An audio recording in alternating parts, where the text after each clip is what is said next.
Savitri silks చేనేత వస్త్రాల అద్భుత ప్రపంచం. సంప్రదాయం స్టైల్ ఒకే చోట.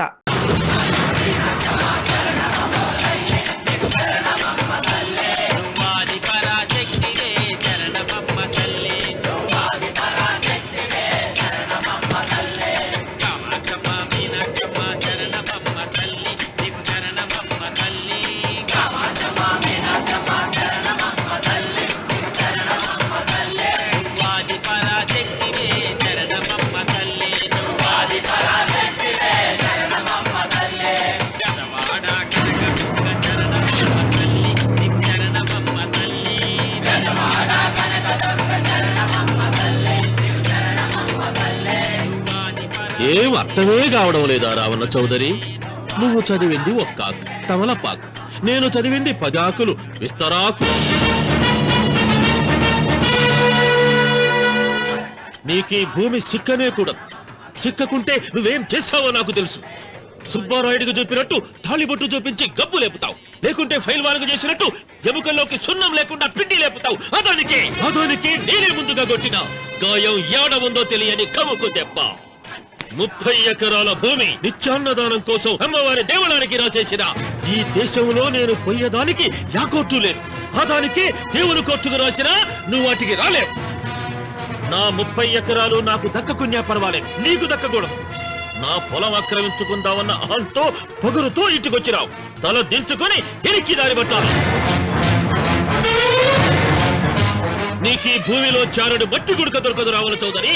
కావాలనుకుంటే గుప్పెడు బుద్ధ దొరుకుతాది. అది గుడక వాళ్ళ మధ్యలో కూర్చొని తింటే ఎట్లుండోది నా దెబ్బ.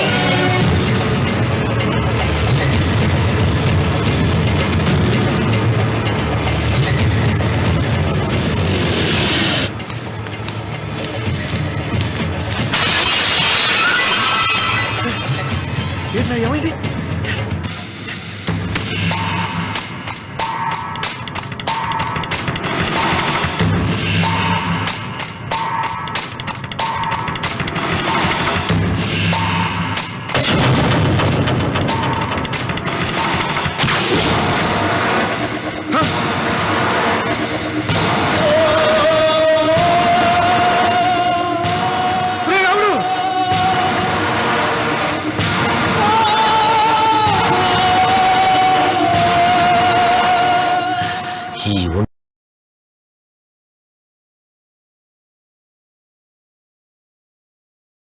ఇంకా రక్తం ఉండగానే, ఈ ఊపిరి ఇంకా పీలుస్తూ ఉండగానే, ఈ గుండె ఇంకా కొట్టుకుంటూ ఉండగానే ఓటమి నా వీపు తట్టింది.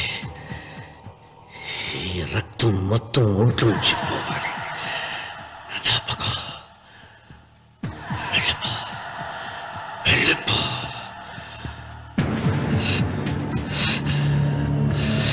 అమ్మా సీతారత్న, అబ్బాయిరా పెళ్లికి వెళ్ళారండి. అయ్యో రే, నువ్వు వెళ్ళి డాక్టర్ తీసుకురా.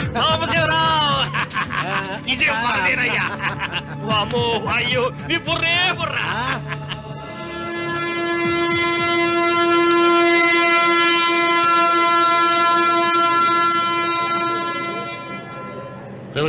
ఏంట్రా కింద పడింది తింటున్నావు?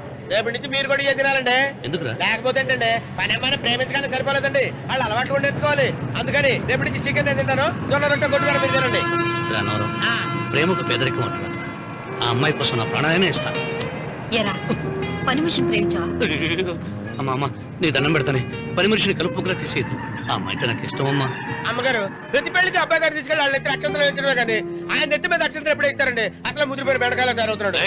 నేనండి. ఆ అమ్మాయి దేవురు. ఆ విషయాలన్నీ నేను తర్వాత చెప్తాను కానీ అమ్మగారు, ఆ చేతుల మీద కానీ నాకు కూడా పెళ్లి చేయండి. నీకు పెళ్ళా? అవునమ్మగారు, అబ్బాయి గారు పని అమ్మాయిని ప్రేమిస్తే నేను బాగా డబ్బులున్న అమ్మాయిని ప్రేమించారండి. అదిగో రైలు సిగ్నల్ ఇచ్చారండి. మీరు మా పెళ్లికి కూడా సిగ్నల్ ఇచ్చేస్తే. ఈ రోజు మీ ఇద్దరికి ఏమైందిరా? నమస్కారం బాబు గారు. నమస్కారం అండి. రండి.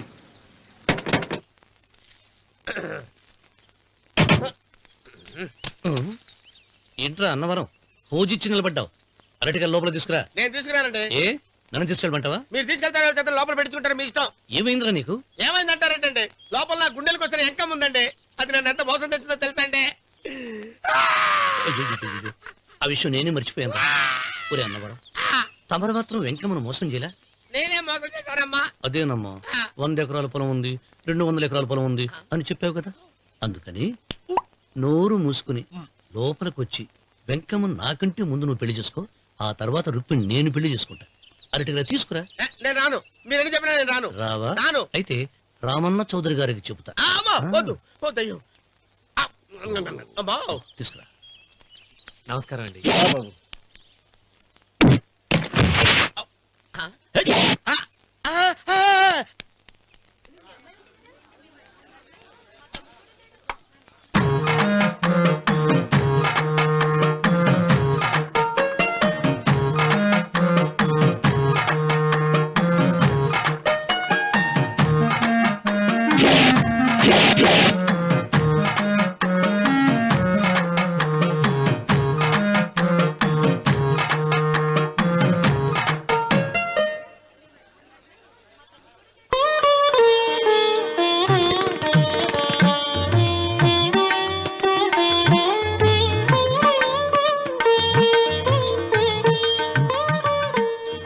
పంతులు గారు, ఇప్పటికే ఆలస్యమైంది. త్వరగా జాతకాలు చూసి లగ్న పత్రికలు రాయించండి. నేను అదే కంగారు పడుతున్నానండి.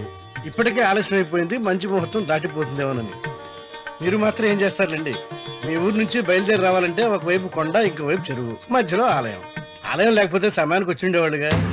గాయం ఏడ ఉందో తెలియని కవుకు దెబ్బ. 30 ఎకరాల భూమి నిత్యాన్నదానం కోసం అమ్మవారి దేవుడానికి రాసేసిన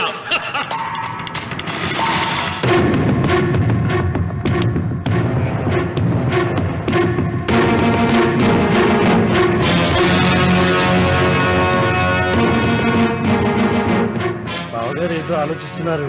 లాంఛనాలు ఏమన్నా కావాలంటే చెప్పమనండి. ఏమిట్రా ఇంకా ఆలోచిస్తున్నావు? రావుడు, వాళ్ళంతా కంగారు పడుతున్నారు. శుభం.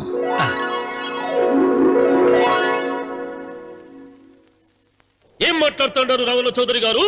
ఆలయం కూలగొట్టించి రొట్టేయించాలా? ఇన్ని సంవత్సరాలుగా మన గ్రామం కుగ్రామంగా మిగిలిపోవటానికి రహదారి సదుపాయం లేకపోవడమే కారణం. ఇదిగో 6 మైళ్ల పొడవున రోడ్డు వేయించడానికి ప్లాన్ సిద్ధం చేశాను. దీని మూలంగా నేను 120 ఎకరాల పొలాన్ని పోగొట్టుకుంటాను. అది సరేనండి, మరి ఆలయము? పదవిలో ఉన్న వాళ్ళు ఆలోచించవలసింది ఆలయాన్ని గురించి కాదు, ప్రజల శ్రేయస్సు గురించి.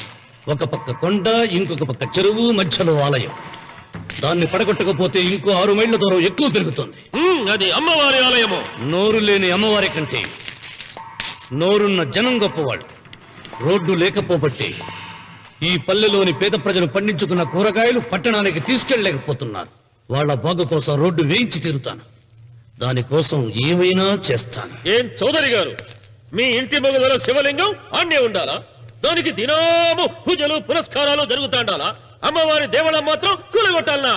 మీరు మీ ఇంటి ముందున్న శివలింగాన్ని పీకి పారేయండి, అప్పుడు ఆయన ఒప్పుకుంటాడు. నువ్వు ఈ మాటను అంగీకరిస్తున్నావా? ఒప్పుకోండి సాంబశివరావు గారు, ఈయన శివలింగం జోలికి ఏమాత్రం పోతాడో నేను చూస్తాను. కానీ ఏమి, ముందు శివలింగం పడుగొట్టరి, ఎరుకొసిరి ఆలయం గోడ మీద పలుకు వెయ్యరి.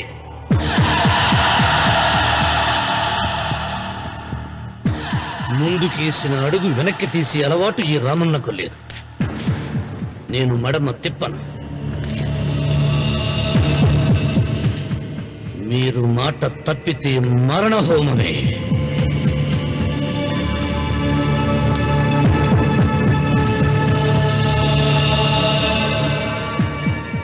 ఊపు చూస్తా ఉంటే శివలింగాన్ని పీకి పారేసెట్టే ఉండాడే.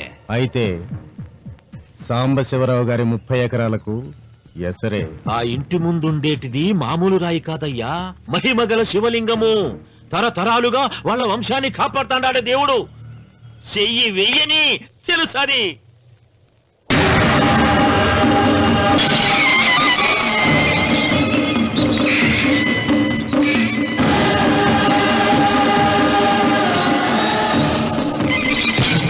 త్వరగా పైన శుభ్రం చేయి. అయ్యగారు వీధి గుమ్మం నుంచి వస్తున్నారమ్మా. వీధి గుమ్మం నుంచి వస్తున్నారు. ఏయ్, ఆ నల్లరాయిని పెకిలించండి.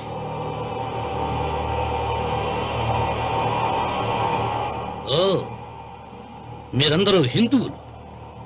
మీకు కళ్ళు పోతాయి, మీ జీవితాలు కుళ్ళిపోతాయి అన్నారు. అయ్యా, ముస్లిం అయినా హిందూ అయినా దేవుడు దేవుడే. నేను ఈ పాపం చేయలేను. పాపం. దేవుడి ముందు చేతులు కట్టుకుని నిలబడటమే శాపం రా. నేనే పెకలిస్తాను. ఏమండి? ఏమండి? ఏమండి వద్దండి. ఏమండి? ఏమండి నా మాట వినండి, సీత! వద్దండి. ఉత్తమ జాతి స్త్రీ ఒక్కసారి కోరిక కోరుతుంది, రెండోసారి అడగకూడదు. వద్దండి.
రామన్న, నీ తాత ముత్తాతల కాలం నుంచి ఉన్న స్వయంభూలింగాన్ని తీసేసి మహాపరాధం చేశావు. ఏ ఈశ్వరుడు నీ కుటుంబాన్ని వంశాన్ని 3 కళ్ళతో చల్లగా చూస్తున్నాడో ఆ శివుడికి నువ్వు కోపం తెప్పించావు. మాట వేయించడానికి నువ్వే వడివిరా. భగవంతుడే వేయిస్తాడు. అమ్మవారి ఆలయాన్ని నువ్వు తాకలేవు. మళ్ళీ శివరాత్రి నాటికి నీ స్వహస్తాలతో నువ్వు ఆ స్వయంభూలింగాన్ని తీసుకొచ్చి యథాస్థానంలో ప్రతిష్ఠించకపోతే నీ వంశం నిర్వంశమైపోతుంది.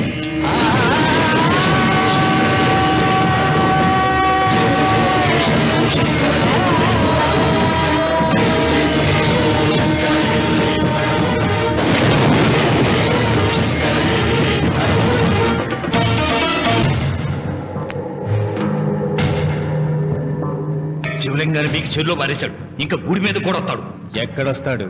జటాధర స్వామి శపించాడు కదా, జారిపోయి ఉంటాడు. రామున్న మొండివాడు పాపారావు.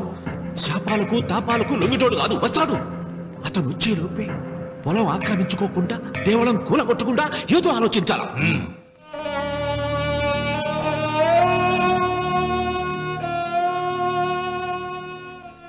అన్నయ్య, ఆయనతో మాట్లాడే ధైర్యం నాకు లేదు. నువ్వైనా మాట్లాడి మళ్ళీ శివలింగాన్ని ఇక్కడ ప్రతిష్ఠించమని చెప్పు. వాడిని గురించి నాకంటే నీకే బాగా తెలుసమ్మా. వాడు నా మాట వింటాం. నాకు భయంగా ఉందన్నయ్య. ఆపద ఏ వైపు నుంచి వస్తుందో ఏమిటో.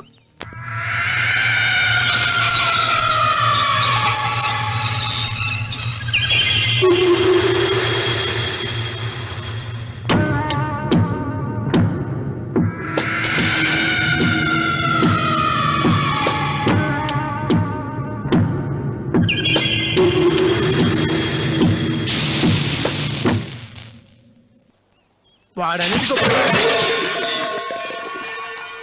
అరే ఏమిటై పని? మరి ఏం చేయమంటావు అమ్మా?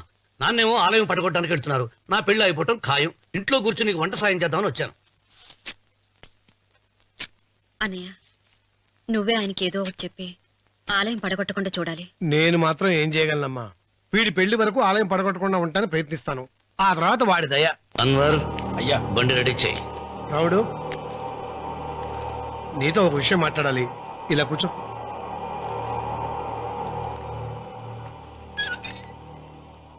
ఆలయం విషయంలో నీ పంతం మానుకోవా?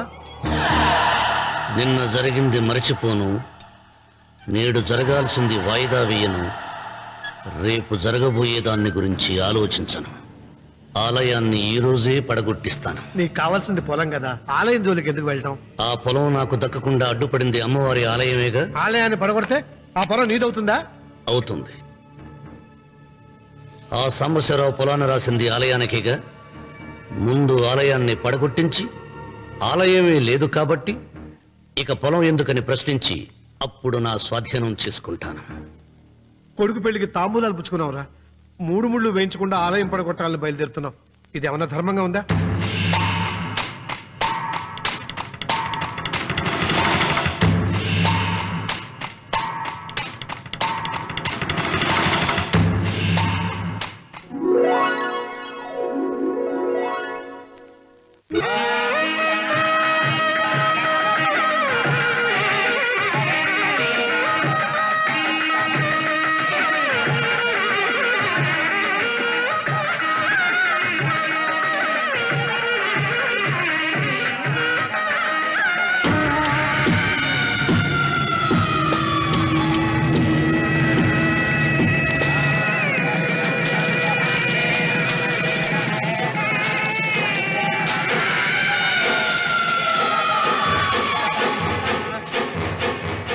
శుభమస్తు. నీకు మాత్రం అస్తమస్తు.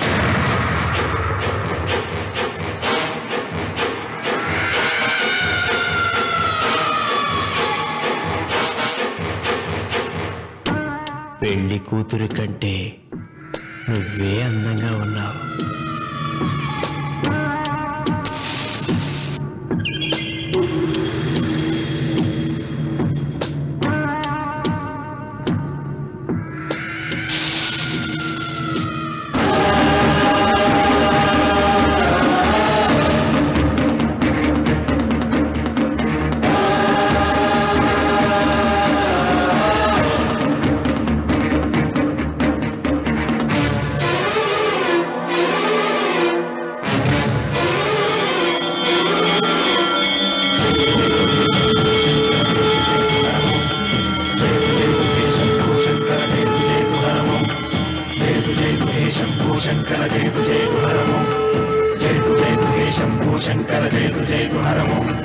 నాగేంద్రహారాయ త్రిలోచనాయ తస్మాంగరాగాయ మహేశ్వరాయ. నాగేంద్రహారాయ త్రిలోచనాయ తస్మాంగరాగాయ మహేశ్వరాయ. నిత్యాయ శుద్ధాయ దిగంబరాయ తస్మై నకారాయ నమః శివాయ. శంభో శంకర జయ జయ హరమో. జయ జయ శంభో శంకర శంకర జయతు జయతు హర ఓం జయతు జయతు హే శంభో శంకర జయతు జయతు హర